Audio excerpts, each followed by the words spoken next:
All right, guys, as promised, here is your homework tutorial how-to. So, number one is asking you simply to identify if it is heterogeneous or if it is homogeneous. And we know the root word hetero means different. Different. We know the root word homo means same. So if I'm looking for a heterogeneous, I'm looking for two letters that are different. So if I'm skimming, I see a capital lowercase. So this is going to be hetero. I see a capital lowercase hetero, capital lowercase hetero. You get the idea. When I'm looking for homo right now, it's not asking me if I want dominant or recessive. It's not saying anything about that. It's just saying which ones have the same letters. So I have two capitals. So this is going to be homozygous. I have two lowercase. These are the same. This is going to be homozygous. Two capitals. This is going to be homozygous, and so on and so forth. Okay? Now, it asks you, which of the genotypes in number one would be considered purebred? So pure is the same. So when you say that's pure cap, you mean that's all lies. So pure is the same. So that's going to be anything that's homozygous. So again, these are the ones that are the same. So we have lowercase f, we have lowercase t, and we have capital T. All of those would be purebred. Hybrids, two things mixing, hetero, different. So we'd have capital T, lowercase t, we'd have capital B, lowercase b, etc. Okay? So a different word for purebred is homozygous, a different word for hybrid is heterogeneous. Now, it's asking you, given this information and the genotype, given the letters that represent an allele genotype, determine the phenotype, determine what the physical attribute is going to be. So we know yellow body color is dominant to blue. So yellow is capital, blue is lowercase. And remember, if there's a dominant, if there's a capital, then that's dominant. You can't hear the quiet person in the room if the loud person's there. So we have a capital, this is going to be yellow. We have a capital and a lowercase, but we still have a capital, so it's going to be yellow.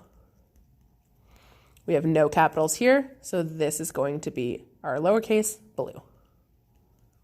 Okay, it's asking you to do the same thing here on square and round. Example for number 3. For each phenotype, give the genotype that are possible for Patrick. Exact same that we did up here. Same for SpongeBob, we're just doing for Patrick. So tall is capital T, dominant is short lowercase t. So it's telling me tall. There are two options, both with capital T's or one with a capital T and a lowercase t, because as I just need to have one dominant to make it dominant, and then short would only have the option of both little t's. Okay, so you're going to do pink on your own. Now, SpongeBob SquarePants recently met Sponge Susie Roundpants. This is not very creative. SpongeBob is a heterozygous for his square shape, but Sponge Susie is round. Create a Punnett square for the possibilities that would result for their children. Read question 2. So I'm going to go to question 2, and I'm talking about square and round. So right here it says square and round. So it tells me that it's heterogeneous. So here's heterogeneous for square and round. Big S, little s. And here it says that round is recessive, and she's round, so I have to have little s. Now, we learned in our Punnett squares today, you take it down, you go across. So I'm going to take my big S down, and I'm going to take my little s down. I'm going to take my little s to the side. I'm going to take my little s out. So now I have these 4 options.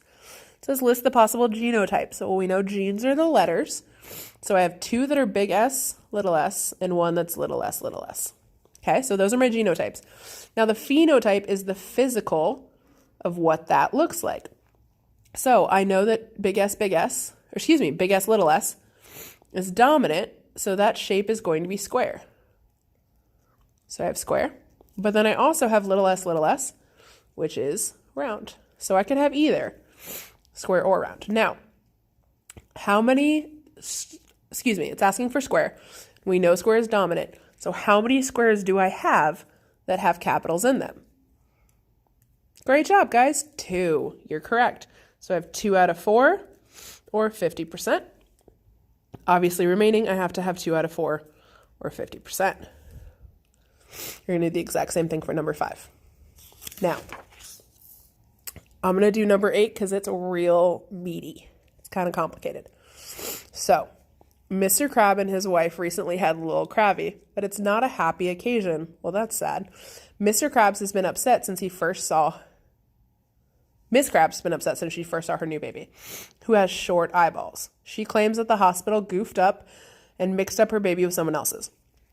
Mr. Crab is homogeneous for tall eyeballs, while his wife is heterogeneous for tall eyeballs. Now, some members of her family have short eyes, which is recessive. So if short is recessive and we're using T, that's short eyes. T is tall.